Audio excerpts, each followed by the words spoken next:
har'a seenaa bareedduu takka isinii gabaddee dindu seenaan bareedduun sunii Ibrahim bin Adam jaanii namtichi tokko Ibrahim bin Adam sanii namtichi tokko dhufee isaa yaadu arkee aboo waa sadiin si gaafadha jee namticha sanii dhufee waa sadiin si gaafadha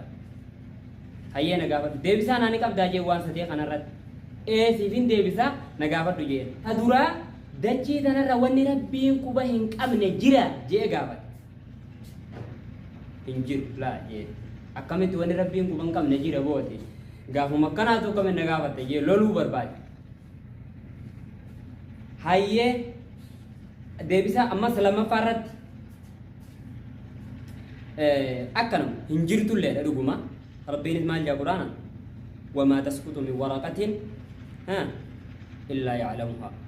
wanni takkallee waraqaan wannummaan fedhe takka lafan buutu rabbiin beeku malee jaa allahu akbar walaa habbatin fi zulumaati al-ard walaa ratbin walaa yaabisin illaa fi kitaabillah kana jaa rabbiin subhaanahu wa ta'ala wanni jiituun fedhe dukkan halkanii keessa goggoytuun fedhelleen kitaaba rabbii keessa galmee rabbii keessa qabamtu malee hin taatu allahu akbar hin taatu jechuudha kalamaffaadhaa jeen ammas gaafii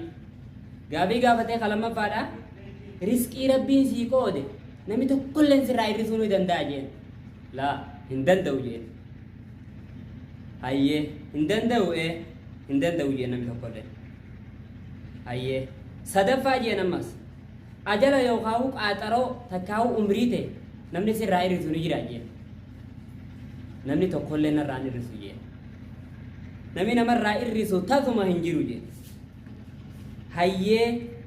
duba eegasiifuu maaliif teessee akkana yaaddoyta kophaa baatee maaliif akkana yaaddoyta jeen riskii rabbii malee namni biroo sirraa fuudhuu hin dandeenye qaaxaroo ta'e rabbi malee namni tokkolleen akkasirraa hir'isuu hin dandeenye eefa beeyte maaliif kophaa teessee yaaddoyta jeen kanaaf jecha fiidaan wanni sii kannamtu fiiduma addunyaa tanarra biyya takka irraa kaatee gara biyya biroo yeroo deemtu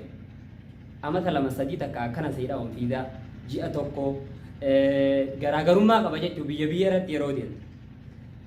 akkasuma namni gidee jiruu duniyaa tana biyya duniyaa tanarlee dhufu tokko fiidaa umrii 60 dhawaniif tokko 50 dhawaniif tokko 40 dhawaniif tokko 30 dhawaniif ka duniyaa tanarra guyyaa lama buluu qofa fiidaa guyyaa lamaa dhawaniif jira maaltu si yaaddeessaneeti yaada maaltu fide ka daqiiqaa 5 ammas duniyaa tanarra jiraatu jira daqiiqaa 5 qofa haadha keessaa gabba'e allahu akbar kanaaf jecha ati qaaxaroo rabbiitii ala ummata kan baatu kanaaf yaadda qabdu wassalaamu alaykum wa rahmatullahi wa barakaatuh